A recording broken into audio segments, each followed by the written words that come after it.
তুমি এলা কি তরকারি পাক করো তুমি? কেন? তরকারি তো আমার হয়নি, তরকারি সব হয়নি, খালি গুলা চাল ঢালি, ময় মশলা ঢালি, তা তোমার হাতে তরকারি সব হয়নি কেন? আমার হাতে তরকারি স্বাদ না হলে আপনার খাওয়া লাগবে না। কেন? আপনারা রান্না করে খাবেন। আমার হাতে রান্না করে খাইলে গেলে আমি সেভাবে রান্না করবো মানে করেন, আপনি রান্না করেন। আপনার সবসময় আমার এটা হলো কেন, এটা হলো, এত দোষ ধরেন কেন? ভাত খেতে দিছি, ভাত খান, দুটা ভাত খেতে বসলো। এ বাবা, তরকারি যদি সব মাখাইতে কেমন কেন আমি তো ভাত খেলাম বলো? স্বাদ না হলে আপনি রান্না করে খান, আপনার যদি এত স্বাদ না লাগে।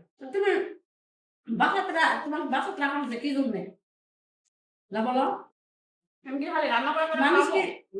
মানুষকে রান্না করতে বলো না, 7টা বছর হচ্ছে, 8টা মানুষের সারা বছর এরকম কি মানুষ আমি এরকমই রান্না করি, আমার রান্না এর থেকে ভালো হইব না। আপনার মন না চাইলে আপনি রান্না করে খান। হবে না কেন? কি জন্য? চাল চুল ময় মশলা সবই তুমি পাচ্ছেন, কোনটা তুমি অভাব কোন পছন্দ করো? তাহলে অভাবে পড়লে কেমন হয়? অভাব তো আমার ছেলে তো যেভাবে কাঁদতেছে, তো তুমি যেরকম সেরা তোমাকে আমি তোমার কি সমস্যা আছে?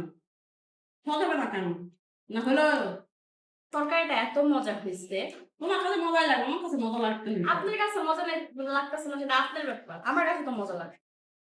সবসময় আপনার খালি প্যাঁচ ধরে, এত প্যাঁচ ধরলে হবে না। তাদের খিদা তাদের থাকে যাবে, তরকারি খাওয়া যাবে না।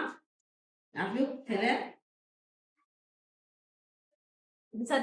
বিচার দিয়েন আমার কত পারে না মায়ের খাওয়ার। একটু কথাটা একটু কম বলো। দেখছো তোমার দাদি আমার সাথে সবসময় লেগেই থাকে। দাদু কি তুমি কি ভাত তুমি বলো কার দোষ? তুমি বলো রায়ান। তুমি কি ভাত তোমার খাইছো? দোষ। আমার দোষ? হ্যাঁ।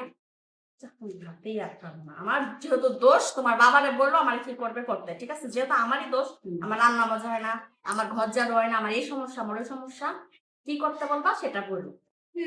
ভালো কথা, রান্না বান্না শিখাচ্ছি তোমার বাসায় একদিন যাও।